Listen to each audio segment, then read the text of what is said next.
Good evening.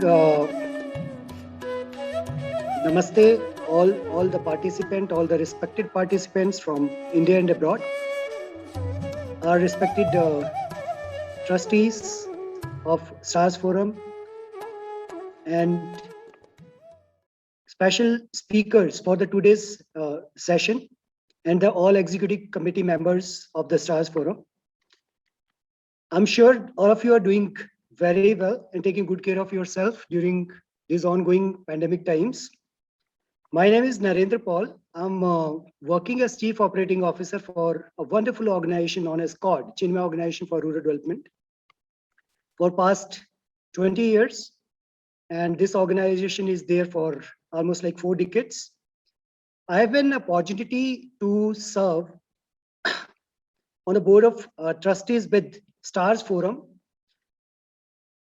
And on the behalf of STAR Forum, I would like to welcome you all today evening in this first day and the first session of the 5-day-long 12th annual thematic virtual conference, COVID retrospective, looking back, looking forward.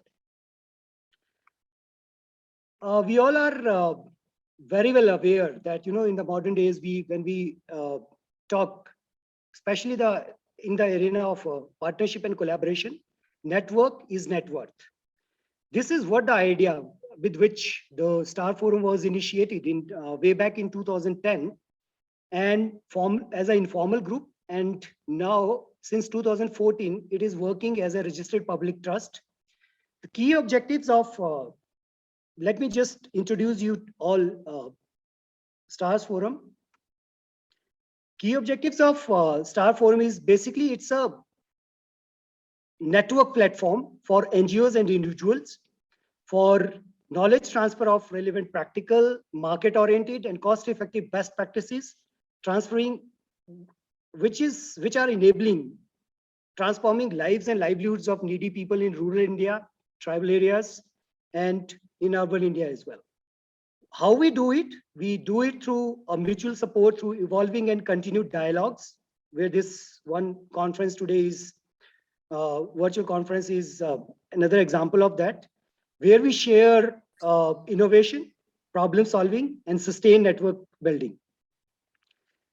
I would like to request you all to register and become an affiliate of this forum to enable, innovate, co-create, and strive towards convergence and partnership to benefit needy and poor, as well as enrich the micro and macro development ecosystems in India and the development ecosystem globally.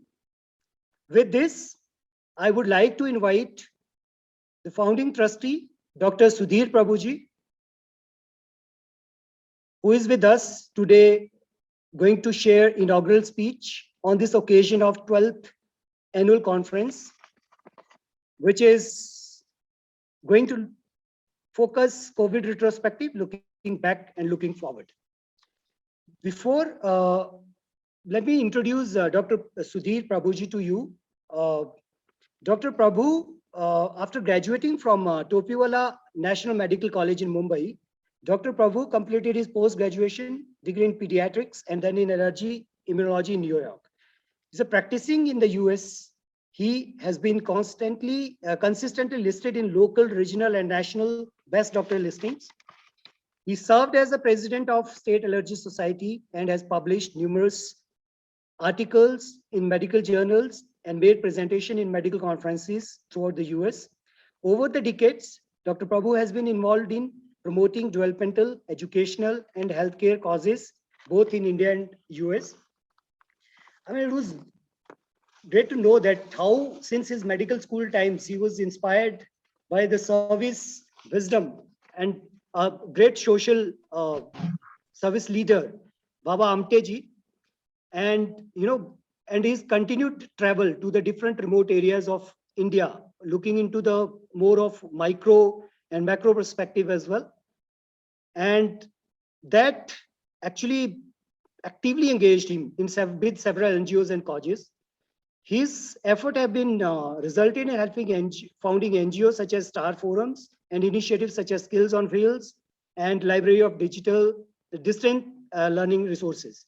In the US, his efforts and services has been recognized with several awards from community organizations, including from medical societies and the mayor. So welcome, Dr. Prabhuji. Over to you to address, enrich, and bless us all on the inaugural day of this 12th thematic conference, COVID retrospective, looking back, looking forward. Over to Dr. Prabhuji. Am I on? Yes, please. Okay. Thank you, Narendraji, for your most kind introduction. Namaste to everyone. I bring you warm greetings from the United States. It's 7:30 in the morning here, bright and early. Good evening to most of you. Good afternoon to the attendees from Europe, and good morning to those from the US. COVID-19 exposed, amplified, and laid bare the already existing socioeconomic and healthcare fault lines.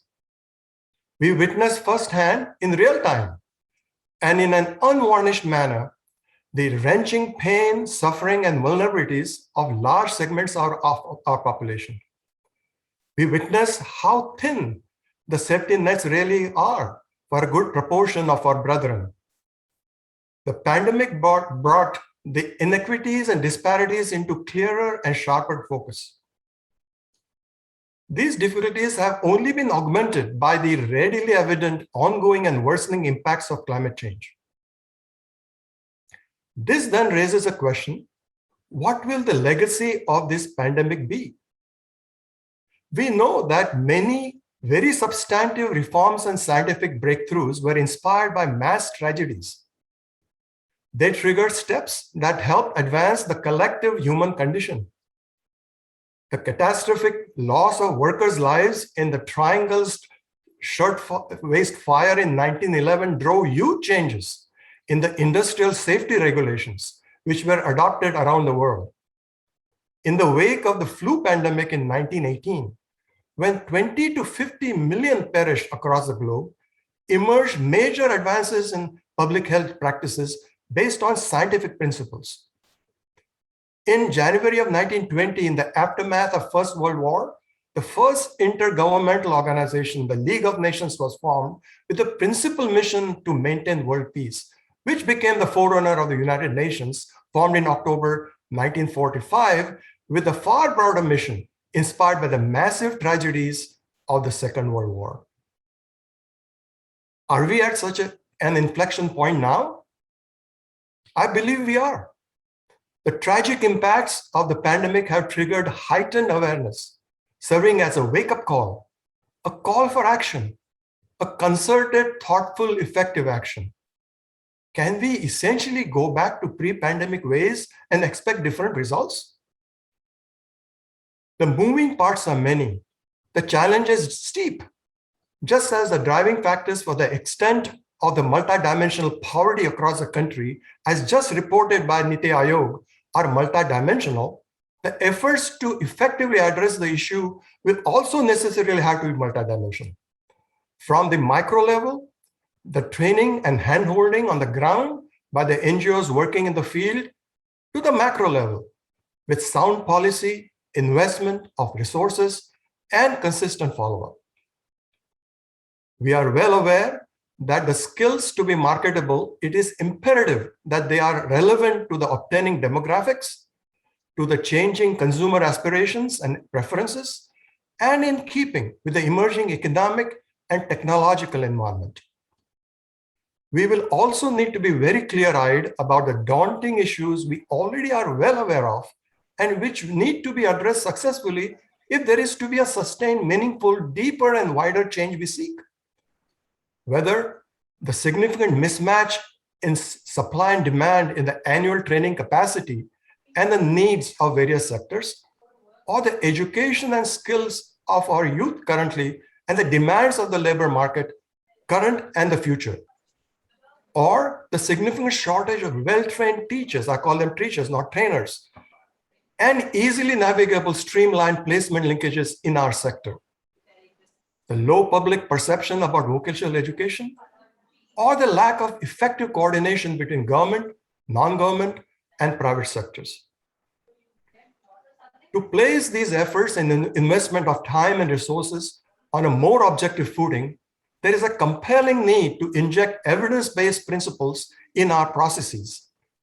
Collection of relevant data, basic outcome and impact measurements, and cost-benefit evaluation would need to be an integral SOP of any initial intervention. Without these, how would we know if our efforts have been effective? To what extent? If the impact is sustainable, and at what cost? Anecdotal examples can be inspirational, but they are poor substitutes for meaningful objective data needed to drive progress.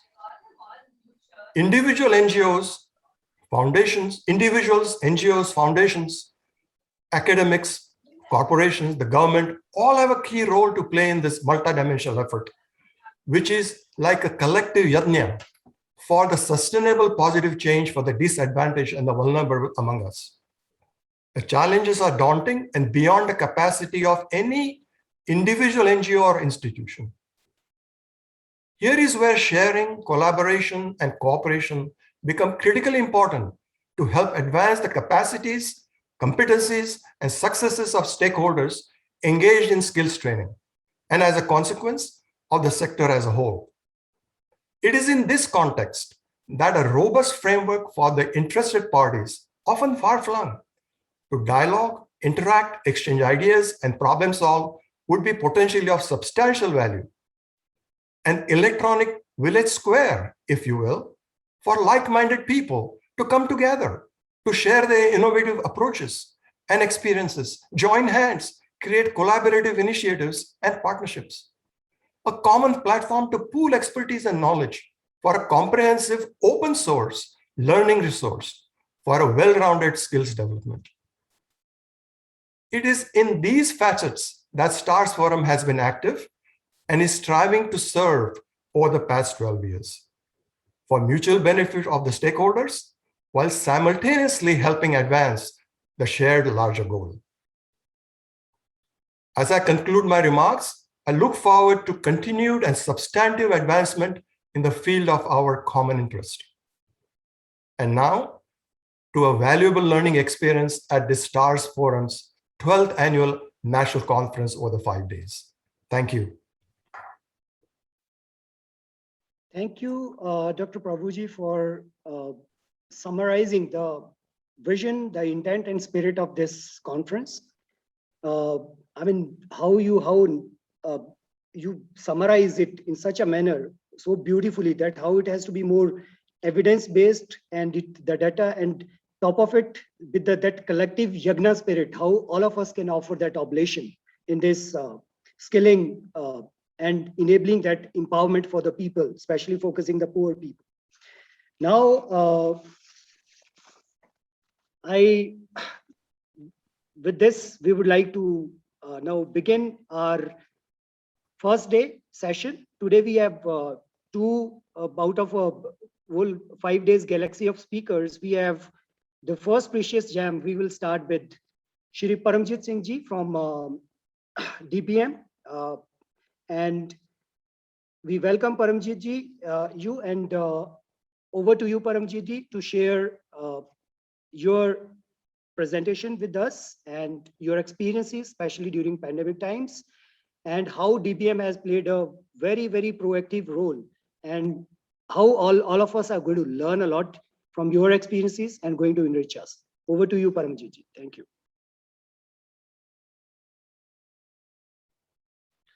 Thank you, Narendra Ji. So first of all, I'm very happy and humbled to be invited by the STARS Forum as the first speaker today. I take this opportunity to congratulate STARS Forum for doing this wonderful initiative of bringing knowledge to all and collaborating with so many NGOs and bringing together all of them to share their experiences. On the 12th National Conference, I congratulate the trustees and the illustrious members of STAR Forum, and especially Dr. Venkatesh, who invited me for this conference. So with these words, I would like to start my talk, and I'll share my screen and start my presentation.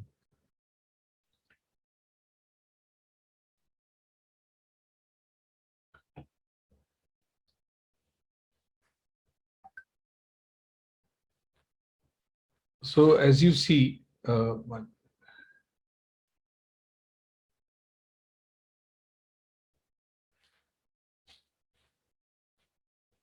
DBM, this conference theme today is COVID retrospective, looking back and looking forward. So our focus today is on how DBM responded to the pandemic and how from DBM it went on to DBM 2.0. Just a brief introduction about what is DBM. DBM is a non-profit organization based in Mumbai with a vision of empowering vulnerable communities through education, employment, and socio-economic projects. We are a humanitarian organization working to create lasting change in the lives of people. And the main trust name is Nav Srishti International Trust. And our main goal is creating hunger-free communities. So under the hunger-free communities, we have adopted the approach of education, employment, and empowerment. We believe that hunger can be permanently removed by empowering people through education and employment. So this is our goal, and this is our strategy. And our motto is we encourage people to begin with self, begin small, and begin today. We believe that the country cannot, or any goal that all of us have cannot be served unless all of us first start with self and then start doing from today only. We cannot just keep on thinking that we will have time and we'll be able to do. And this pandemic has also shown that. So as Dr. Prabhu was mentioning, the pandemic, these 2 years have been very, very tumultuous. Even the advanced countries, not to talk about least developed and developing countries, all of us faced a lot of problems, from job losses, deaths, lockdowns, business losses. And India was also no exception. We have seen the plight of migrants, workers, youths. They have not had jobs. Schools and colleges have not opened. And there was a huge, and especially the poor have been hit very badly. And after the first and second wave, we were hoping that the things would improve, but there's a third wave threat still looming around, and the poor continue to suffer. So what we saw were two types of reactions during the pandemic. One was, of course, that large number of compassionate individuals, NGOs, and corporates rose like one to help the poor most affected by the lockdowns. So they were, as you see, most of the charity money budgets were spent towards that, and rightly so, to help the people who were suffering from the lockdowns and loss of business and etc. But at the same time, we also saw that a large number of unscrupulous people and exploited the situation for their gains, and are still doing it. So like we can always guess that these are the typical reactions in any time. Some people will try to profit and make money from all this. But the most heartening thing is that by and large, it was more of compassionate peoples who help. And that is why we have been able to tide over the first and second wave and still manage to mitigate the losses to some extent. DBM reaction to COVID was, first of all, we of course, like everybody else, we started by distributing ration kits to the people who suffered job losses, because the lockdown was sudden. People were suddenly held hostage to the situation, and they did not even have food to eat. So our first approach was in the communities that we serve, where we do education and employment. We help by distributing the ration kits, and almost all the schools that we were helping, we were providing midday meals to the schools. Around 2,000 children we were feeding every day before the pandemic. We continued to provide ration to them every 15 days. And with this, we could, in the entire 2-year period, we could help almost 9,500 families, giving them ration every 15 days so that they could survive. Those, of course, who could get from government, who had ration cards, they could get, but those who did not, we helped them. Similarly, all other necessary things like sanitizers, masks, etc., were also distributed. So this was the immediate reaction after the pandemic broke. DBM believes that our work in such situations becomes more important, and that is why we as a team decided not to even sit while for even a day during the pandemic, and we continued working throughout the pandemic. So first reaction when we did this COVID relief was that all the team members geared up to help the needy people. And of course, with the help of our donors, we could provide that.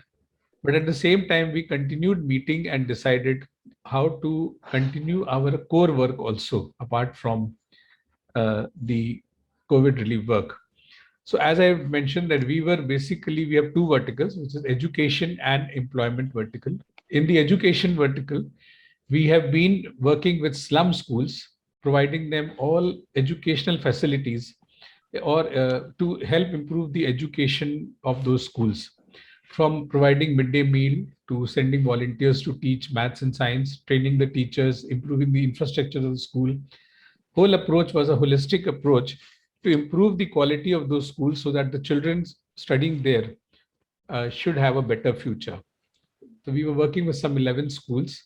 And what we found that during the pandemic, and of course, till almost 2 years now, these schools have not been able to open.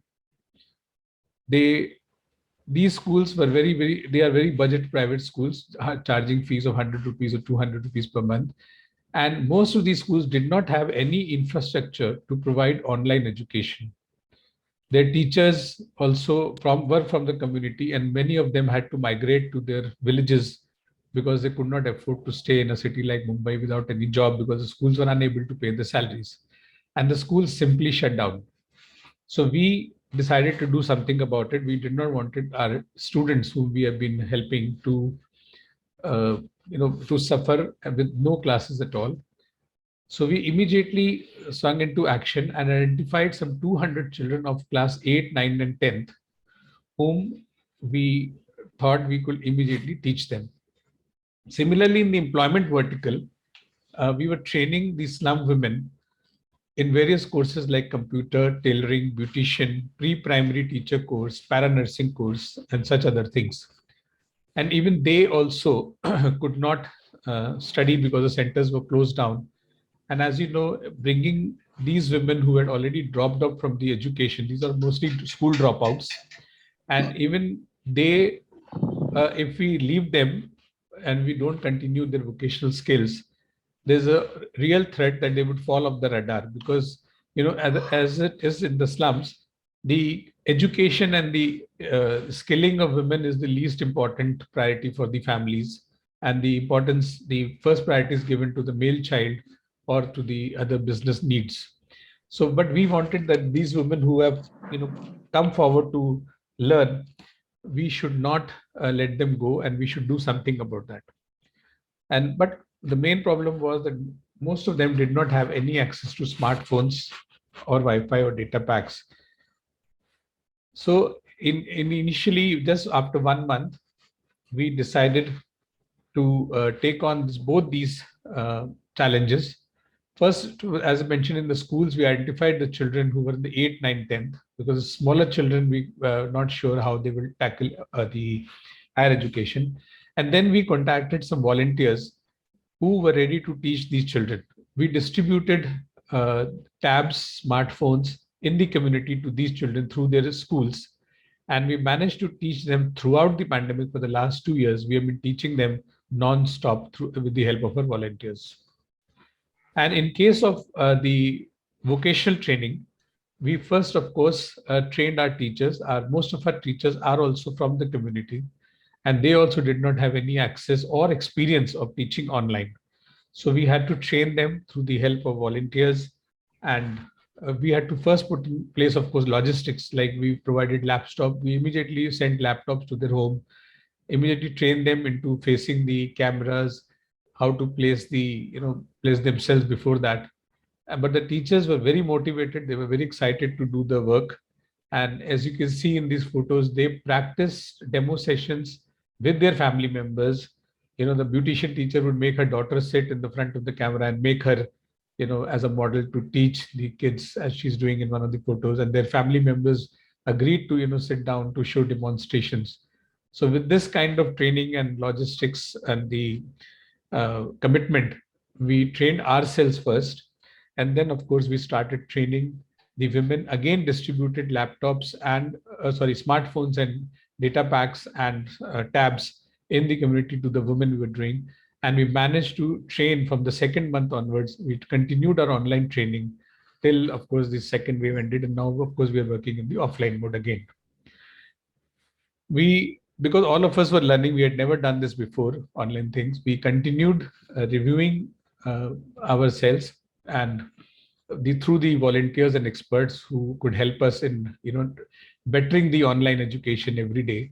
And with this, we improved, and I would say that the results were quite amazing. Even the students who were very reluctant earlier to open their cameras and come for these trainings online, because most of their houses, they do not have space for anybody to sit and attend classes. They would sit in the kitchens and attend the classes, because the other room, the TV would go on or something else, somebody is doing something else. So, but all of them, because we showed the kind of commitment and pursued them, and we persuaded them, motivated them to continue, they've continued and they could finish their training. They have got the certificates. They have that confidence now that they can do anything. And as the things are opening, they are looking forward to joining their duties wherever they can join or start their self-employment. So this is the regular job that we were doing, and we managed to continue the regular work that we were doing. And it was very challenging, and though it may seem very easy, but we fumbled along the way, but we learned and did not let ourselves stop. But this was not all.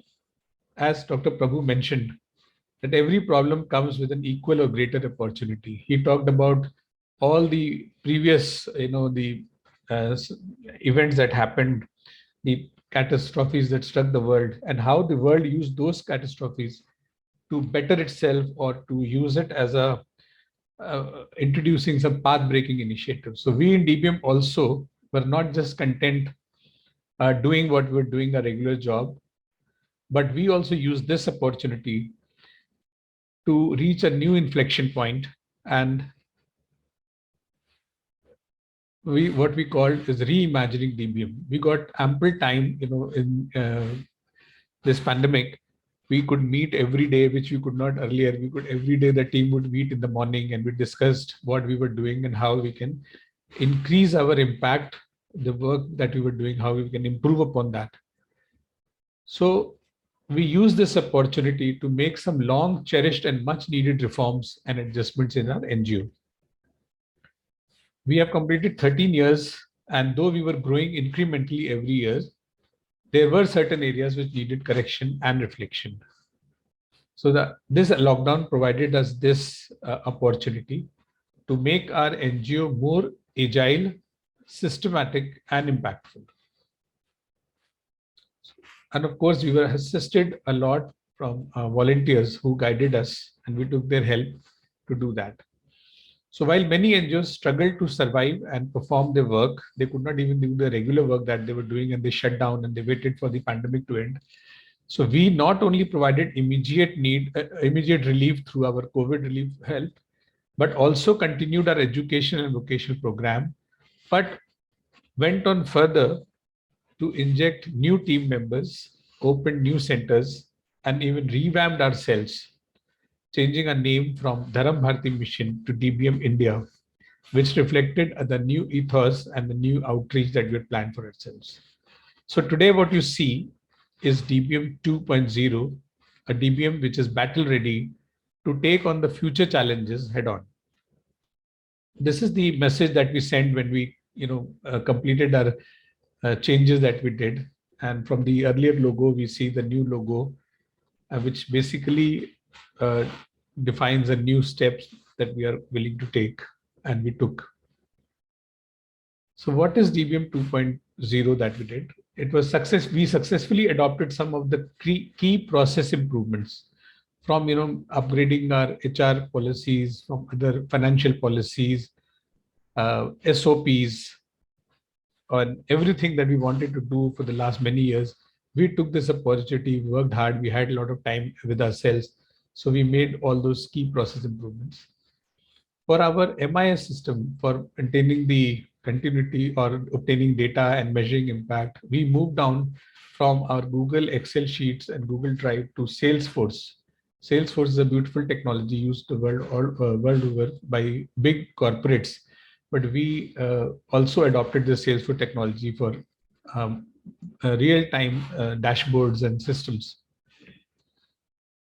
And of course, we streamlined all the courses across the centers. Earlier, the courses were, being offered, and new courses were introduced in one center. We have 5 vocational training centers and our education centers. So we systemized and streamlined all the courses across the centers.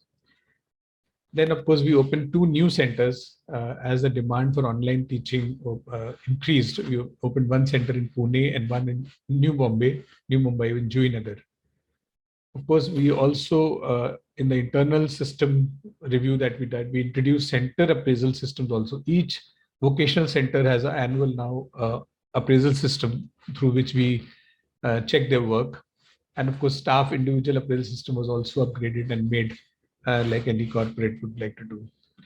We have now a DBM intranet portal, which is where you can find everything associated with our work being stored there. So any new joinee who joins DBM, this is of course only for the internal team. Any new joinee can go there and check all the resources and all the work that has been done in the past is available there. And of course, then we also undertook an external assessment. We invited a consultant to assess our work externally, and so that he can point out the gaps that still needed to be filled. And we are very happy that the assessment, whatever they pointed out, those gaps, we have been trying to now systematically, step-by-step process, we are trying to bring that, and hope that in the next external assessment that happens, say another 2 years after, we will be scoring much higher there. And in our education initiative, we have come with a very modern concept of education, because the schools have still not been opened. We have opened our own education center called Udaan in the Deonar area of Mumbai. This is how our intranet portal looks like. It's called Banyan Tree, and everything related. It's for the DBM team members. They can go and find anything and all learning resources at this place. So around 226 volunteers would work with us in the year 19 to 21, 2 years. They helped us in all these initiatives. With them, we executed many community events also. We not only just, did our work and assessed ourselves, we did hygiene workshops, vaccination workshops, and by COVID, how people should fight COVID, how they can fight depression, how they can fight, all those community events to help the community in a holistic manner. As I said, awareness of COVID protocol and importance of vaccination. And of course, throughout the year, food kits distribution. And despite that, we did all the compliances for whatever compliances were there by the government or the other NGO, like we are registered on Give India. We are a GuideStar highest platinum transparency member in GuideStar United Way everywhere. So we did all the compliances, and being technologically enabled, we could do all our payments, scholarships, nothing was kept pending. Not a day we have defaulted or delayed any payment, so that the students do not suffer. And of course, all funding proposals and projects were done as per schedule. And despite all this, we even managed to win awards. As I mentioned, the GuideStar Platinum Award for the 4th consecutive year we have got. And the NIT, who are our computer training partners, they awarded our silver award to us. So doing the work, doing it in an excellent manner, revamping ourselves. And that is how we fought the pandemic. Every single day, our team was highly motivated to do this. Obviously, we could not have done all this without the help of our donors who stood by us throughout the day. Secondly, a large number of volunteers helped us throughout. And lastly, our team members who stood like rock, and despite their personal difficulties, most of them were also facing issues at home, but they worked day and night, identifying needy families in the slums, ensuring timely deliveries, then willing to learn and deliver the new content that you were doing and adopt and inculcate the new changes that we were trying to bring in. So we place our heartfelt gratitude to all our donors, volunteers, and our team members. We hope that with their help and support, we will continue to shine in the future also. Thank you.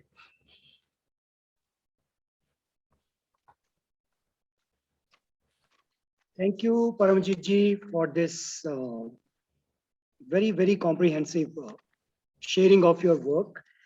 In fact, I was just thinking I introduced you in the beginning with your name, but your work itself has given a great introduction, how many things and how many great things, your organization has done under your leadership. And just for our participant, I would like to give share a few words about Paramjit ji, that how from his civil servant background and how much a passionate, we have probably seen that in his work, a passionate social work, not only social work, I'll say, but it's a more of education, empowerment, and what he shared about the 3 E approaches, and enabling, skilling, and empowering, and in the domain of employment especially. And what I loved, the statement which I read about you is give till it a heart. So that's a kind of, as Swami Vivekananda also used to say that, till the time we are nerves and our brain is really not going to we really go mad, till the time we need to think how we can help people, how we can serve people. Thank you very much for sharing this. We would like to take up a few questions. I would like to ask, start with the first, and I request Chaitanya ji to help me to capture the questions which are they're being asked by participant in the chat box. And I'll request all participants, please keep on sharing your questions. Maybe within this short span of time, we'll not be able to ask all questions, but we'll take up, or later at the end of when both presenters are done. So we'll have time. So that time also we'll take, or otherwise, if still remain, we can directly, share your question directly to the presenter. They can write back to, reach out to you through emails. Absolutely. As you know, it's a lot of reflection during these pandemic times. It's so interesting to know. And, in development sector, we say that, the people have either the organization evolves spirally or organic evolution. But as we say in technology, it's a disruptive technology. It's like DVM 1 to DVM 2, DVM 2 version. So that's kind of working with the situation. So how you see it, I'll call it, if I may, disruptive evolution for the organization, and within a very, very short time period of time, how you see it in terms of impacting organization and, kind of increasing your area of work, reaching out to more, and in terms of your 3 approach. So Narendraji, actually the whole exercise started with this only, when we were working to revamp our system for online work. The thought came from this only, that how can we increase the impact of the work that we're doing? We have been impacting so many people. We have trained almost 16,500 women in the slums for various courses, and most of them have got jobs, and most of them have started the self-enterprises also. And in the schools also, we have seen the learning outcomes also increasing. But the whole point when we were doing all this, and we had time during the pandemic, the whole approach was how to increase the outreach, how we can impact more people, and how we can increase the impact of our work, how we can make. And that is how all these changes started, from 1 to 2nd and to 3rd. We, from one change to another, we said, no, let us find what is the gap in us. So we appointed an external assessment. He did that external assessment and he gave us a report, and we thought, oh, these systems need to be improved. So we kept on doing everything. And the whole focus was more impact. We won't want to, scale too much, but of course, whatever we do, we want to increase the impact of the work. The whole theory of the change was that only, impact, more impact. That's wonderful. That's wonderful. Thank you for that. Chaitanya ji, I think there are 2-3 questions coming in. So if you can pick up, help me to pick up one question. Sure, yeah. So there's one question from Dr. Yogesh Kulkarni about, you mentioned Salesforce. So there's a question about Salesforce, whether it's open source or proprietary. So Salesforce is actually a paid technology, but as a part of their CSR also, they have a free portion for the non-profit sector also. Otherwise, it is mainly for the business community and they sell it. And but for the non-profit sector, they have a free enterprise. Of course, it is limited. Like you can have only 7 users, and only those people can alter. Like if it's a big organization, then you have to. If you have to have more people using the system, then you have to buy more from them. But our system, we have managed to use within the free network that we have used. They have not charged us anything. And in fact, they have helped us a lot in doing it. So for small NGOs who can manage with 7 users, it's a free system. Thank you, Chaitanya ji. I was just looking at another question, which is interesting from one participant, because vocational training is basically practical oriented. It has to be more hands-on. So how did you manage to provide it online? I mean, and top of it, the online is another itself is a training required. So it's a 2 trainings together. So how you were able to manage that? Yeah.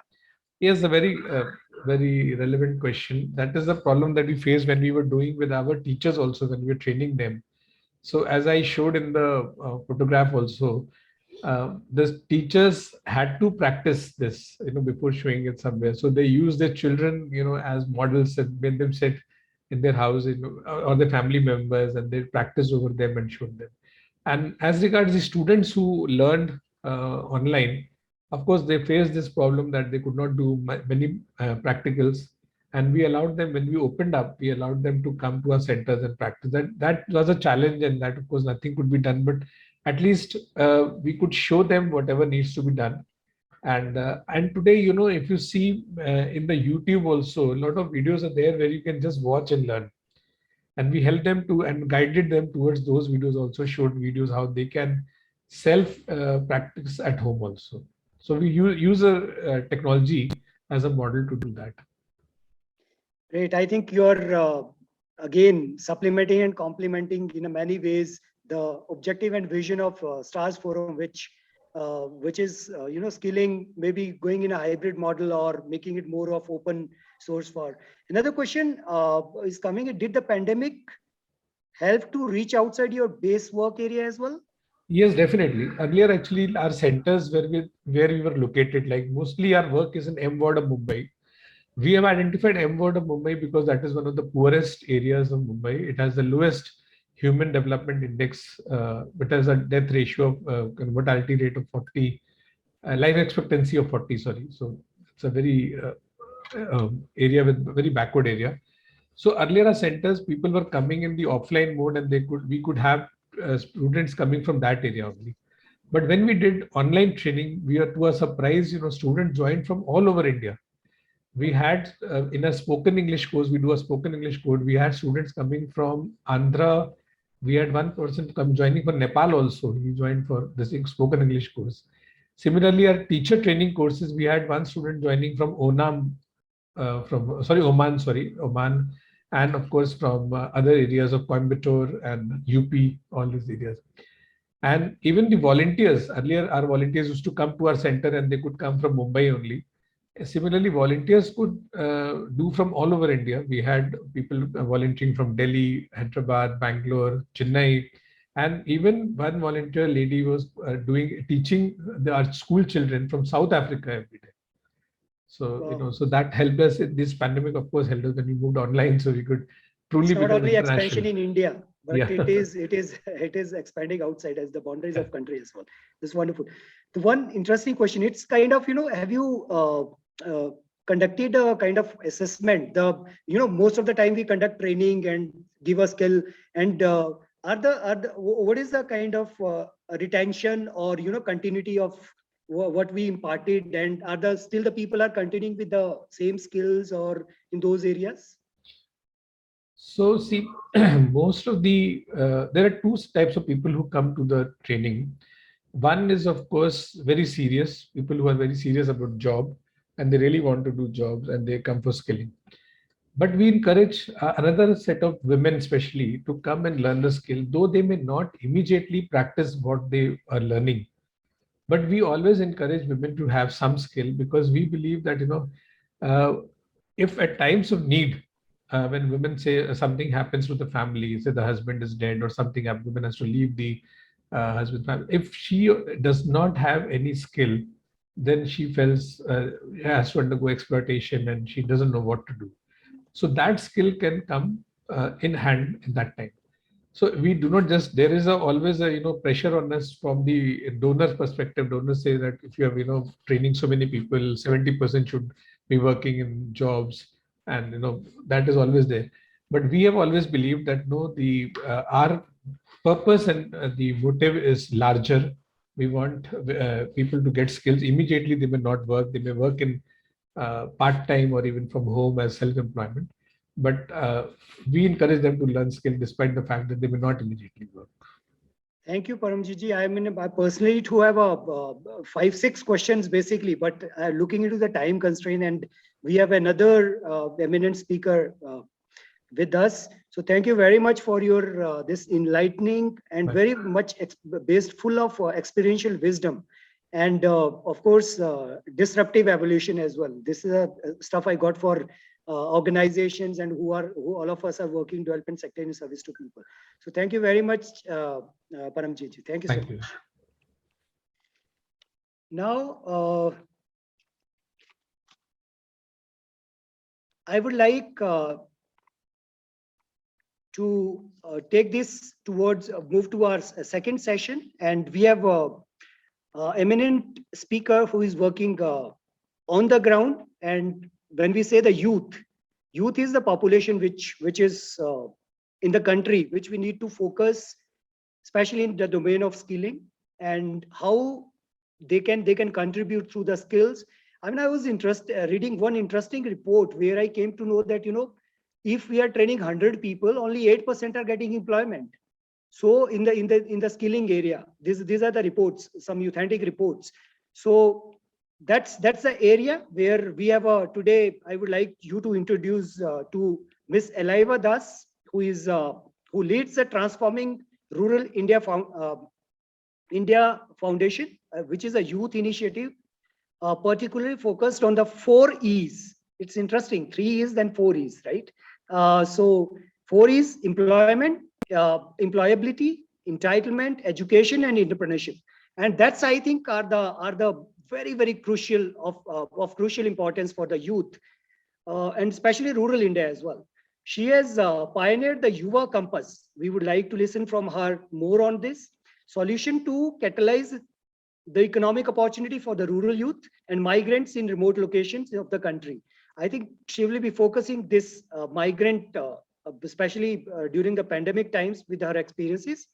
She will, we are over to Ms. Elaiva Das to you, and we are looking forward to learn from your action and experience, especially in the domain of during these COVID-19 times, and migrants who actually gone through a lot, focusing emerging solution for their formal inclusion, right from this such a big informal sector.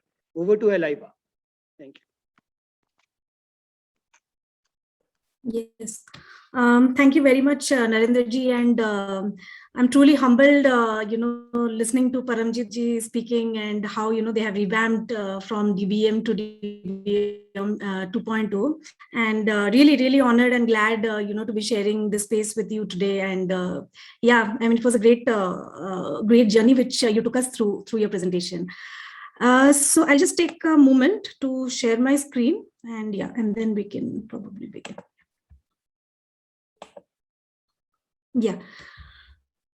So yeah, like Narendra ji just told, so I'll be taking more about what we at Transforming Rural India Foundation worked with the migrants when COVID-19 struck us in early 2020.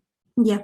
So I'll just take through the background. I'm sure the lot of people here are anyways aware of it, but just to sort of set the context, even beyond before or beyond COVID-19, the migrant issue is as real as it can be.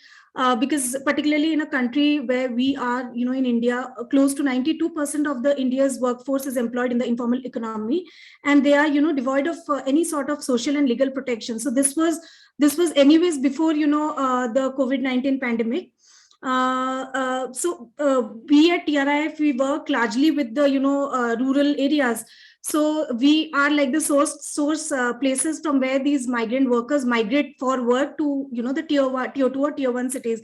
So like states such as Madhya Pradesh and Jharkhand, where we closely work with the rural communities, we see that, these are the key supplier states to other parts like Gujarat, Delhi, Punjab, Haryana, and, other tier 1 or tier 2 cities for like, working.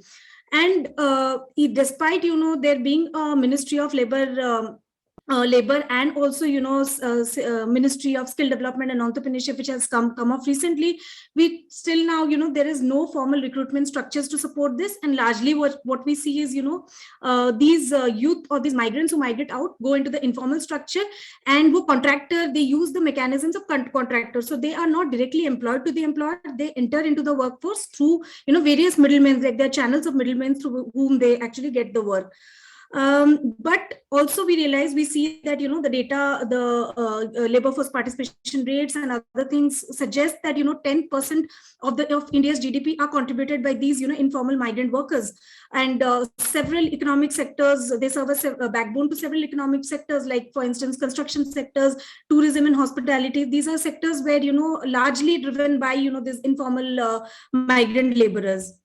Again, remittances is very important, because when COVID-19 struck, we realized that, remittances had also stopped coming to these rural households because the migrants had returned home. And these remittances not only were, serving to serve the basic needs of these households, but also, overall impact में भी कम आ गया था. Largely हम लोग जैसे देख रहे थे कि, migrant workers के बच्चे जो थे, they used to go to a private school, but because of the pandemic, due to no laws, they had to be pulled out of the private school. We saw that people fighting with hunger and food because they had, food crunching because of the issue. So yeah, likewise, it was not just related to basic necessities, but other necessities, like even mobile recharging was, a lot of people couldn't afford to recharge their mobile phones at that point of time. So yeah, so overall remittances did reduce at the time of the migrant crisis that happened in 2020 due to the lockdown. And not only, these migrant working in the informal sector, not only they just contribute to the country's GDP, or to the remittances that they give back to the destination, to their source states, but also even they serve as as an economic activity in the places where they go. Like for instance, if imagine like Delhi or NCR or Gurgaon or these tier 1 cities without migrants, so a lot of work are going to come to a standstill because of loss of them. So this is where it becomes critical that they don't not only positively transform their own selves and their house or home back in the rural areas, they also contribute to the destination states or destination cities as well. So that is the reason why there has been various advocacy going on. How do we formally include migrants into the labor force? Now, there are certain challenges which are very unique to the internal migrants in India, and particularly when we look at the rural poor who actually migrates for work. So one is they are unenumerated and unrecognized because there is no single database to understand how many migrants have gone. They are all estimates. If you are telling that 92% of them work in informal, so those are based on some sample data. There is no single database to know that who are the migrant workers who have gone out from one place to another. So and since there is no single database, they're also unrecognized at wherever they are going for work. They do not have a variable proof because they don't have their permanent residences to where they work. So the social protection, whatever social protection is available, is very limited for them to sort of avail it. Financial insecurity. So we realized that in the last 5 years, lot of schemes. I mean, I was reading through one of the government's press release, and it showed that around 500 plus schemes have turned into DBT, like direct beneficiary transfer. So these are all heavily technical shifts as well. So one is obviously they have turned into DBT so as to curb leakages in payments and other things, but also at the same time, those are they require some tech savvy people to fill the application connection for them to access various services.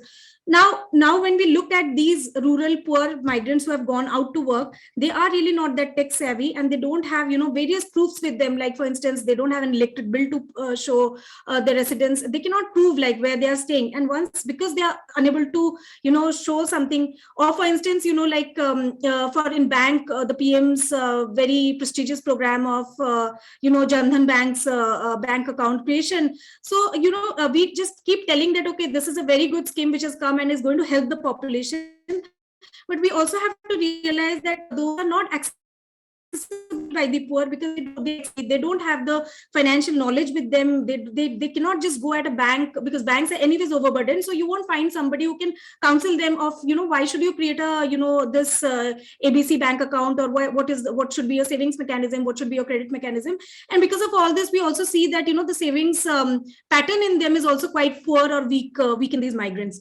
In the previous slide, I said that one of the major sectors, engaging these informal migrant workers is construction in our country.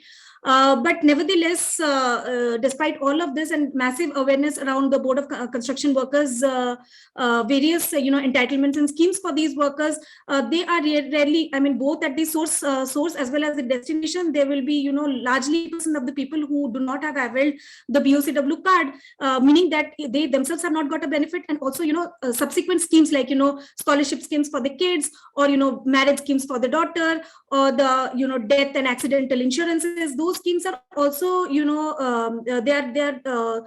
don't have access to all those schemes. They themselves don't have, and neither do their households have access to these schemes. Then once let's imagine that despite all of these, one goes to the to learn something and to have a skill and contribute to the informal workforce, but there is no career growth for them. You would hardly find less than 5%, 3% or 4% people who have actually grown in the ladder. Like, let's say they started as a construction worker, and in 2 years, 3 years time, they have learned the work, and now they have probably turned into a contractor or a supervisor. That is very less. People end up doing the same job, and that is why they get frustrated and come back, because there is no guidance, there is no proper skilling mechanism for them to grow beyond where they have landed upon. So they start as a helper and they continue being a helper, rather than getting themselves promoted to maybe a mason or a supervisor or a contractor, whatever is the next career trajectory for them. Then again, so there is no decent work conditions, and there is no opportunity for them. Like, they take help of the contractors or middlemen back at their homes, who have basically helped them, source them from their home to the places. They really don't know, for instance, if a work site is closing, then where do they move from there? They have no clue, because there is no one else to guide them. So they come back. So that's why we find a lot of seasonal migrants. They come back and they'll wait for the contractor to come and tell them that, okay, this opportunity has come up again. So that is it. And then obviously, because a large chunk of the migrants do travel alone, leaving their families behind, and they are largely male also who go and work. So we find that the female jo ghar mein reh jati hai, they have an increased workload and have poor access to financial services, government schemes, and other things, because largely government departments, maybe awareness and application generation for a particular entitlement is like a is comparatively easier, looking at the government awareness and various campaigns that the government is doing. But again, doing a follow-up with the government for whether to check where your application status is, that is largely male dominated, because they are really intimidated by going to, let's say, a block office or a district office, or even for that matter to a panchayat, which is largely male dominated space. So that's a little bit of challenges. So what we do as like our program through the Yuva Compass, I'll be speaking. So anyway, the theory of change that we have designed in our program is that one is there are employment related challenges, then there are self-employment or entrepreneurship related challenges, certain challenges related to entitlements, and then obviously there are grievances like for support groups, youth, women particularly. So one is in employment challenges. While we see that there are lack of employment opportunities, there is significant proportion of low paying jobs, again informal, and there is no space for them for any sort of career counseling or to help them with job readiness for a formal inclusion to the labor force. Similarly, in entrepreneurship, we see that there is no long-term guidance. There is a lack of funding, even though there are government schemes and bank mandates for loans for various enterprises. But we see that largely these banks and these government schemes, they identify beneficiaries who are already into some sort of self-employment or entrepreneurship, or have some collaterals to support for getting that loan. Usually, for the first-time entrepreneurs, it is a bit limited, and they don't have the trust and the faith to give money to somebody who is starting or thinking to start his or her enterprise. In entitlements, again, like I spoke, there is there is awareness to the schemes and programs, and there is a poor coverage. Coverage in a meaning is that even though the application has been successfully filled and submitted to the government department, but there is no follow-up. And like I was telling, that since a lot of schemes have now been tech enabled, so we see that there are various problems, like Aadhaar seeding is one problem. If the Aadhaar seeding is not done, or the KYC is not done, then your application gets stuck. But there is no mechanism for anybody to come and tell the beneficiary that your application is stuck because of this Aadhaar name mismatch or lack of KYC seeding. So that is so maybe you need to reapply. So that is how there is a poor coverage. And then grievances, there's no support system. Like, let's say there are women with distress or facing any sort of gender-based violence. There's no common career counseling, counselors or local support groups to help them get over through these difficult times. So yeah, so if we work on these four things, then probably we can hope at some improved economic conditions of the migrants. So how we do it? This is our solution approach. So we have these physical centers who with the name of Yuva Compass, Narendra was saying. So we had created this youth hubs in 2020. And focusing youth and employability, entrepreneurship, but unfortunately COVID hit us at that time, and we realized that we faced the same set of trouble, like skilling centers were closed. Entrepreneurship people did not want to spend money to start their own enterprise because they had no clarity about the future. So they really did not want to spend on their savings on starting something new with the kind of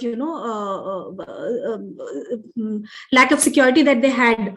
But because when COVID-19 struck us, we saw that a lot of migrants were coming back to the places where we were working. And since we had the hub at the locations, at these geographies where we were working, so these hubs are again, have some Sarthis or community counselors with them. They have like a hub is run by one of the hub coordinator, and a few community counselors are attached to these hubs. So these community counselors, usually go and used to counsel the youth and the community around the skilling, employment, and entrepreneurship. So when the migrants came back, we requested them that why don't you go and do a survey with the migrants and see that what are the problems that they are facing, from where they have come back, the kind of stuff done, and other things. So while we had designed a small survey format, we came to the realization that large chunk of the migrants who had come back fell into the youth category. So largely between the age of 16, 17 to 35 years of old. So those were the large chunk who had gone out. Again, semi-skilled to no-skilled workers who had gone out in the informal economy. So those were the kind of people who had come back for both MP and Jharkhand. We realized that this is a catchment. So immediately we had to do something, but obviously skilling and entrepreneurship were not an option because everything had slowed down at that point of time. So we figured out that maybe entitlement was one. Again, in that survey, it came out like a lot of people went into the construction workforce to join as maybe helpers or masons, and they did not had this access to BOCW cards. So we then tied up with the labor department and started helping them to get this BOCW card and enroll their families into the scholarship schemes and other schemes, whatever were available with the BOCW department at that point of time. And while we were doing it, suddenly the community started responding and requesting that okay, aapne inka madad kiya hai around BOCW card, why don't you then help us with maybe social protection mein pension ka scheme ho gaya, ya Ujwala scheme mein they wanted an LPG connection. So do you have any idea, and other things to our community mobilizers. So at that point of time, we thought that if we have the infrastructure and if we have the persons, these mobilizers with us, then why not look at the entitlement angle. And that's when we realized that we'll start working with the entitlement segment, not limiting to just as per se, but we also started analyzing the top government schemes who had a huge budget outlay, and also we prioritize it with the district administration at that point of time, looking that unka kisme zyada target hai which they wanted to fulfill at the immediately. So in that was how we started with the top 10 to 12 schemes at both the places of MP and Jharkhand, and we started facilitating applications. And dhire dhire, while the entitlement work picked up pace, then obviously the people were interested with entrepreneurship and then employment ke liye migrants mein who were semi-skilled, we put them through various online skill training courses, and we asked them why don't you take for online placement drives we conducted through some of our employment partners. So that's how basically the story evolved. So right now, if we look at it, so we have these physical hubs at the cluster level federations. So they are like embedded with the community institutions. And one work which the hub does is creates information. Like one thing, whether you go choose any pathway to join or not join, but one thing is you will get all sorts of information around your career advancement and entitlements.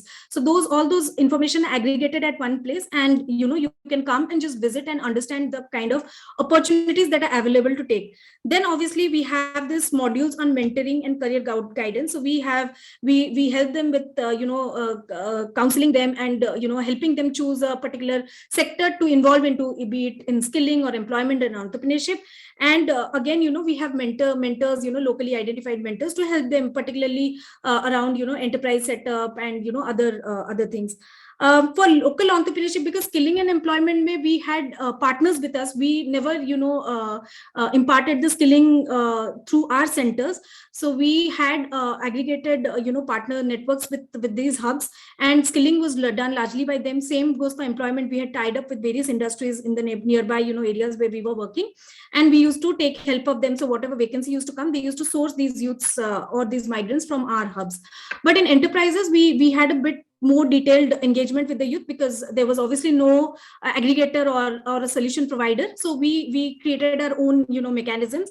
One is around obviously around counseling, and then we help them take through this entrepreneurship motivation training or EDP programs. And once after these trainings, the people who sustain and are interested to actually start a business, we help them with the business planning and then career linkages. And again, we rope in mentors, locally available mentors, maybe it like retired bankers or chartered accountants of those places, and help these youths and migrants to connect to these mentors for various legal compliances, statutory compliances, creating a bankable DPR that can be submitted to the banks, and then we do the follow-up with various schemes if they fall into any schemes for getting these bank linkages.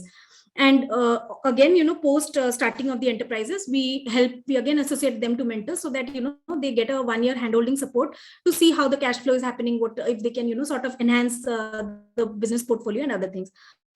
So this is it. And then obviously, because we had a grip on the social security and the entitlements and schemes of government, so we do that. So our focus is largely on youth and migrant workers household, but like I said, since we are embedded at a community institution level, so largely at the community. So the entitlement is not just limited to the youth and migrant, but largely to the community where the youth hub is serving. So this is how. So one is the awareness and outreach is done through the village organizations and the self-help groups by our community mobilizers. Then the beneficiaries, they come to the hubs. So for entitlement and wage employment, we counsel them, we find entitlements, they portal, right? We help them filling up that application and submitting it to relevant government departments.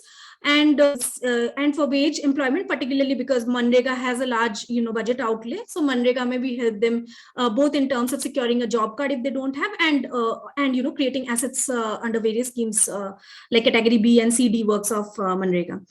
Similarly, for but people who are more interested to join the formal labor force through formal employments, entrepreneurship and skilling, we then do the counseling. We map their aspiration, we help them realize their own aspiration through certain automated processes. And then we help them enroll into a relevant career pathway, be it around skilling, entrepreneurship, or formal employment. And for both the pathways, we do the progress tracking and reporting. So this is a digital application for entitlement access. So it's a very basic, we have a M-Form application. It's a mobile-based application. So our community mobilizers, they use them. So one is they fill the basic details of the households, and then through simple questionnaires, they are able to realize the gaps in entitlements, like what are entitlement applications they are missing out upon, and if they are interested, then we help them prepare their application. That is again offline through whatever government formats and forms they have. And once the application is submitted to the government departments, we do that. The hub actually does the follow up with the relevant departments to see if the application ka kya status hai, and the follow up happens till the application is successfully delivered to that particular applicant or beneficiary. This is how our dashboard basically looks like. This is for Manrega. We had just segregated it scheme wise. So it looks like how many people now have, how many households do have a Manrega job card, how many households have asked for a new job card, and how many households are demanding work under Manrega. So for all these schemes, whatever are the key processes happening in the particular scheme, these get captured through the dashboard. This is again like an impact dashboard of the same thing. I'll skip this. So this is like quite an overwhelming data, because I think this is around a year's engagement around entitlement, where we have been able to, in both the states, 13 sub-districts, 13 blocks of Jharkhand and MP, we have been able to, sort of reach register around 2,83,000 plus beneficiaries under this project, out of which again 2,18,210 applications have been submitted to government. And we have been able to leverage 68 crore monetary benefit by ensuring that 1,76,454 entitlements being successfully delivered to the beneficiaries.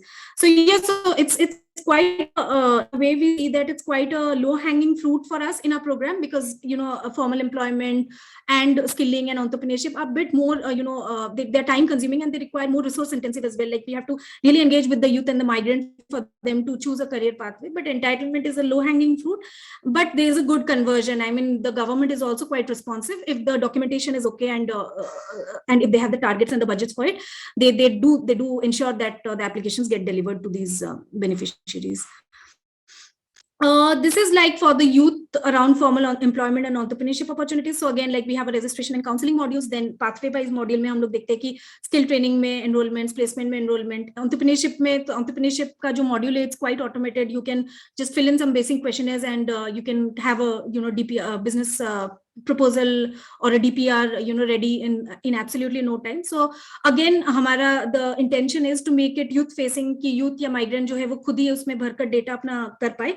But आज के तारीख में ऐसा नहीं है. आज के तारीख में our hub managers and the sathis who are working on the ground, they help them facilitate it. But the idea is कि in the future, obviously we hope that all these applications will be made youth facing, so that the rural youths can themselves fill all these applications and get the services out of it. So this is again last 1 year ka the snapshot. Again in 10 sub-districts we have rolled out this model, and we have so enterprises, again because it's a very difficult ball game, the numbers are quite less, around 116, but with formal employments we have been able to facilitate around 2449. Skilling programs में 1673. Again, the skilling programs is very recent, because I think we just started last 6 months back. It started slowly, it picked up the pace. Before that, the skill centers were all closed because of COVID restrictions. So yeah, and the outreach numbers are around 7763 to the youths. These are few of the field engagements which happened, some youth day celebration at YC. So when things had eased, we had certain events and functions at the youth hubs. Or the Yuva Compass. Those are employment drives. Then somewhere there is a pre-placement talk. Then people are living for a Vardhaman group, to join. Because a lot of companies had also done, virtual placement drives because of COVID restrictions. So we had facilitated that, because the places where we had these rural youths or migrants, they didn't had a stable internet connectivity or internet connectivity per se to take a virtual interview from the places. So we had through these hubs are all digitally enabled. We had helped youths to come to the hubs and take virtual employment, participate in virtual employment drives, and grab on the opportunities that were, whatever limited opportunities were available at that point of time. Then we had also run some online career readiness program, because for the youths but who had was to first time go out for work, they needed some help around the personality development. How do they face the interviews and other things? So yeah, so through some of our partners, we had helped facilitate those trainings at our youth hubs as well. This is again for the how someone is taking an enterprise test, metal assessment test to see whether he or she has a right knack for that particular entrepreneurship. And the MT that we look at, we take through these candidates for before they actually zero down upon taking entrepreneurship as a channel. So these are things that we do at entrepreneurship, like, we associate visiting the businesses after they have been successfully set up to see the cash flows and the profit and see if there is a scope to, enhance the business portfolios. We have also started, creating this peer engagement among the entrepreneurs. They come for a meeting, and that is where also they sort of, engage with one another, understand each other's challenges. Most of it an external facilitator for helping them with the problems. आपस में ही वो बात करके बहुत सारा, they solve a lot of problems within this. Yeah, so this is a brief on what we have been doing, and I hope I haven't taken much time than what was permitted to me. No, thank you, Aliva, thank you very much. I mean, one of our great master of time, Swami Chinmayananda, he used to put it very nicely for the youth. He used to say, youth are not used less, they are used less. They are not careless, they are cared less. So I think that statement is very, very apt. And I think we need to come up with and as you know, the Star Forum is also conducted multiple webinars. And I had an opportunity to moderate one of the session, and that was again on the migrant laborers' pain and agony. I mean, I was so surprised and stunned to see that, how at the early age in the informal sector, the laborer enter into the this sector, and exit is also in a very early. I think it was every 35 or 40. They, because of the illness or health issues, they got at the top of it the social security issue, and there are multiple issues, and this is a fantastic work. I think even I was just looking at the chat box, the one question which was coming directly was that this app which is developed by you, the Try, is accessible to all. It's an open source kind of thing for everyone. Aliva, I think you can turn off your video. Maybe the signal issue. We are lots of connection. Yeah.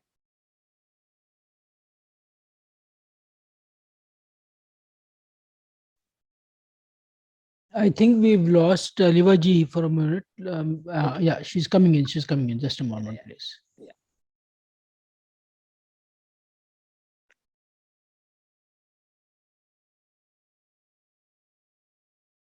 I think she can turn off her video for some time to have a better audio. Yeah. We can, there are a few questions for Paramjit Singh ji. Meanwhile, I think we can pick them up and. Yeah, I'm so sorry. I got dropped. Yeah. I think you can turn off your video for intermittently, Aliva. I think that will help you with the signal. Yeah. Okay. Yeah. I think my Wi-Fi just so changed. You can. So let me just pause it. Yeah. So the one was the open, whether the app which is developed by Try is, or the the pura whole process which you have done mapping and is available. It's open source. I mean, other people can also take it up from you. Yeah.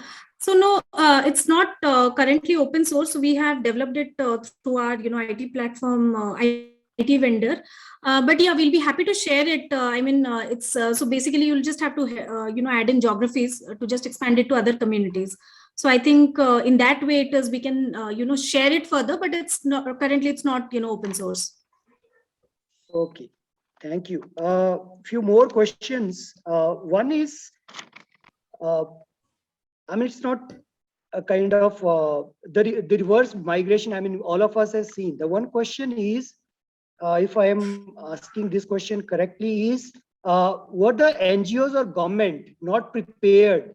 I think even the migrant people were not prepared for such kind of thing. But how NGO or government would have been done a better preparation at this front, especially for the reverse migration when the people have to come back to their homes and all? Yes, definitely. Definitely it took us all by surprise. Even we weren't, to be frank, prepared for a crisis like this. But see, people adapt to all these things. So even so, it's I cannot just tell that the NGOs did a very good job and the government didn't do this or that. But yeah, so when these people were coming back, so we also had certain help from the government, and the government again pulled in our resources for this work. So that's how it worked. But definitely none of if you ask me honestly, none of us were prepared for this crisis. And civil society organizers, philanthropists, government, all of them had to work together, and even communities. We work with the Women Communities Network with the SHGs, BOs, and CLF. If you're aware of the network structure with the rural India, so all of them, together they had to come to deal with a crisis of this magnitude. Thank you. There is another question. It's basically about the convergence with the existing schemes will be required. How are you Yes. doing? I mean, how you did that? I mean, if you can share Yes. something. Yes, so definitely. So like I said that, for instance, convergence. So like you must be aware that a lot of schemes are, under the portfolio of rural development when we look.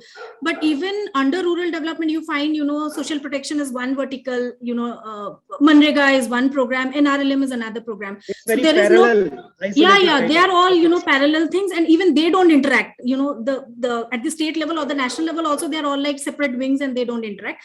But our endeavor is at least where we are working to bring in that convergence wherever it is possible. And obviously we haven't been really successful with it. But for instance, like Abhi jaise, for instance, Manrega has now mandated that 50% of the mates would be women or female mates hona chahiye uske program mein. So we have been pushing around that you take these mates from the community, leaders or community institutions like the CLF, BOs, or SHG members. So that way the convergence happens between NRLM and Manrega. So that's how we are looking at it. So there are certain examples, but definitely convergence is an area to work for all of us, like for us as well as the government. So yeah. Thank you. I think if I may be allowed to add in 2 more E's, right? It's 3 E's, 4 E's, and add 2 more E's. It's how this, for especially in reference to such a diverse country, how this can be in reference to the scalability and replicability of this. What Paramjit Singh has shared and Aliva, you have shared.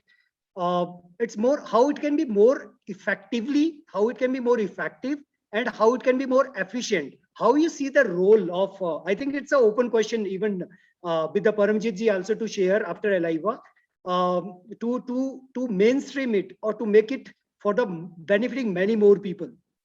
If you can share your thoughts on that, yeah. Yeah, so maybe I'll just speak briefly, and then Paramjit ji, you can share your insights. So for us, again, like we have strategically placed all these youth hubs with the cluster level federation, which is like a very permanent community institution at that local communities. So I mean, the governments can change, the sarpanches can change, everything can get TRI may or may not be there beyond donor support. But these community institutions are going to stay there forever because that's how they have been made. So we are thinking that if a community can derive benefits out of these model, so maybe they can sort of take it beyond the project support period. And also for us as TRIF, we have a very large team working with the public policy space with various government ministries. So there also, we are trying to whatever results we are getting by piloting these models at the field or in the rural communities, and if we are confident that that can be replicable or scalable, then we try to also see it through as embedded with the public policy segment, so that the government can sort of replicate it to other blocks. Because honestly, the budget and the human resource infrastructure that the government has, nobody has. So no single NGO can come forward to do that. So yeah, so that's how we are looking at the engagements in TRI. Yeah, that's Paramjit ji, maybe yeah, you can come in. Yeah, so our approach actually, Narendra ji, has been that we think that we should empower people. Some of the previous governments and successive governments have always tried to make people dependent upon the government. Our whole approach towards many schemes, if you see state government distributing freebies and all those things, it's making parasites out of rural people. And, so our approach is to move away from all these and empower people. We really want that people should get empowered through education and or the skilling.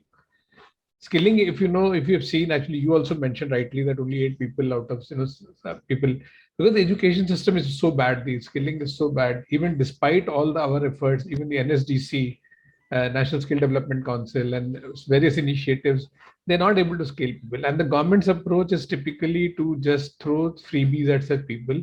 And somehow even the urban slums and the rural areas, people have become used to getting freebies from the government. So instead, we tell people, you empower yourself through learning. Wait, don't bother.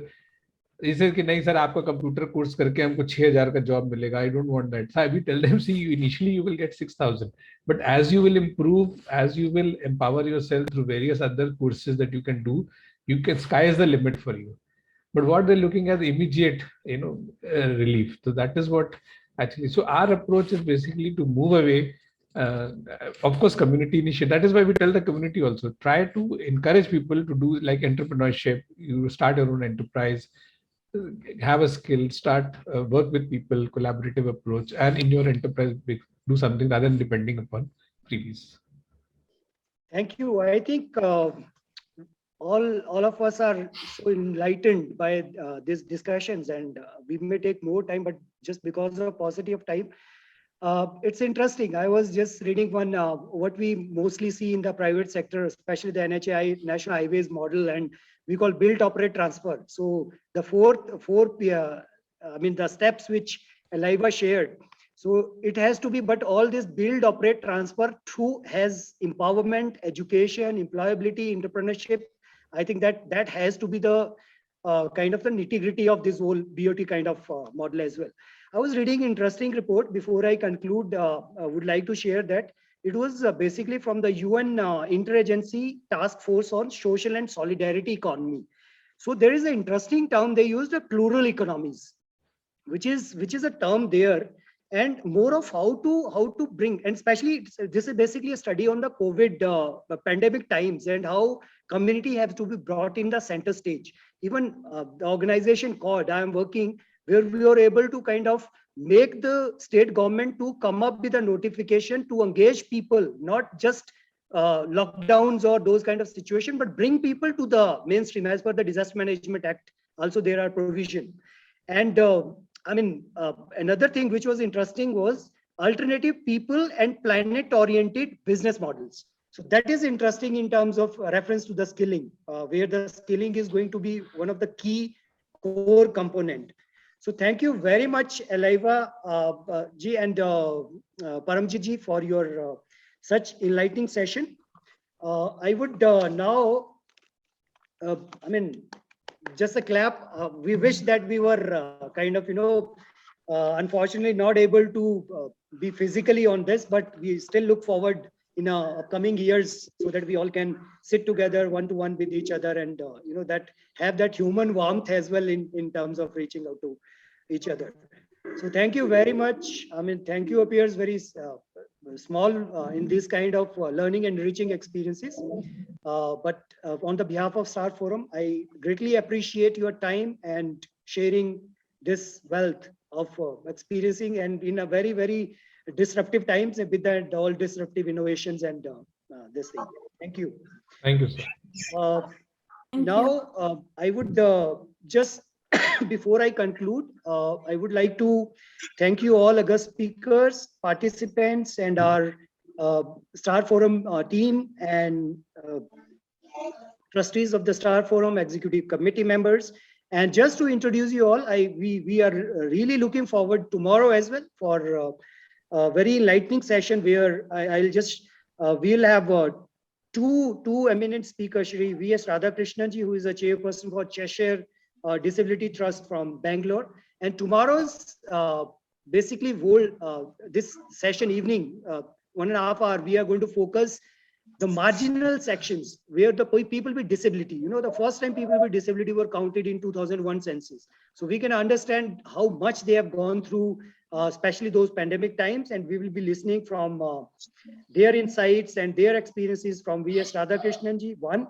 And secondly, interestingly, our one of the eminent speaker from Italy. So now, as I mentioned, it's not a national conference, it's automatically turned into international, as you said that you have started getting volunteer from outside or the trainee from outside. So the globe is a small village now. And this speaker is Mr. Tommaso Giorgi, if I pronounce his name correctly, please. And who will be sharing, interestingly, that how to combine entrepreneurship and heritage conservation, basically, for the development of persons with disability. So these are very, very interesting session, and I request all of you to join us tomorrow evening as well.